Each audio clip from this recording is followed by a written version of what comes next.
राजस्थान की प्रदेश सरकार में पशुपालन मंत्री का पद संभाल रही जोराराम कुमावत ने सिविल लाइंस स्थित अपने आवास पर जन सुनवाई की। इस दौरान वे मीडिया से भी मुखातिब हुए और 400 पार के दावे को दोहराया है। साथ ही कहा, बीजेपी की डबल इंजन की सरकार से हर किसी को फायदा पहुंच रहा और आने वाले समय में हर किसी को योजनाओं का फायदा मिलेगा। इसके अलावा उन्होंने ऊंट पालकों को प्रोत्साहन देने के लिए कई बड़ी बातें कही है।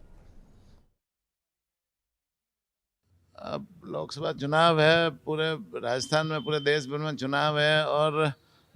लोगों का हमारे नेतृत्व के प्रति गजब का उत्साह है। जिस तरह से डबल इंजन की सरकार पूरे देश में, राजस्थान में सब जगह काम कर रही है, देश का मान सम्मान बढ़ाने का काम कर रही है, देश की सांस्कृतिक धरोहर को बढ़ाने का काम कर रही है और विश्व में भारत का सम्मान बढ़ाने का काम कर रही है। समाज के अंतिम छोर पे जो व्यक्ति बैठा है, उसके लिए बिजली, पानी, शिक्षा, चिकित्सा, सड़कें और सारी सुविधाएं मुहैया कराने का काम कर रही है। उनको उनके आर्थिक स्थिति मजबूत करने का काम कर रही है और निश्चित रूप से देश के विकास में जिस तरह से ये सरकार काम कर रही है, आने वाले समय में देश पूरे विकसित राष्ट्र बने और आत्मनिर्भर राष्ट्र बने, इस दिशा में सरकार काम कर रही है। उपेक्षा, ऊँट के प्रति लोगों की उपेक्षा नहीं रही, पशुपालकों की उपेक्षा नहीं रहे और ऊँट पालन के प्रति लोगों का रुझान बढ़े, इस दिशा में पिछली सरकार ने, वसुंधरा जी सरकार ने 10,000 रुपये ऊँट के पहले बच्चे पैदा होने पर उनको दिया जाता था और ये स्कीम अच्छी चली थी और लोगों को इसका फ़ायदा भी मिला था। लेकिन पिछली सरकार ने इस स्कीम को ठंडे बस्ते में डाल दिया था।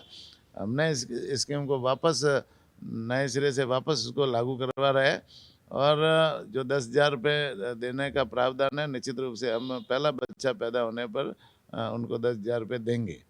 और ऊँटों के प्रति लोगों को रुझान और ऊँटों के जो प्रोडक्ट है वो अभी लोगों को मालूम ही नहीं था, तो हमने चरस डेयरी के माध्यम से ऊँट का जो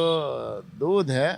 उसके पाउच, 200 ग्राम के पाउच अभी शुरुआत की है, उसका घी बनाने की शुरुआत की है और उसकी चीज़ बनाने की भी शुरुआत की है। तो निश्चित रूप से ये प्रोडक्ट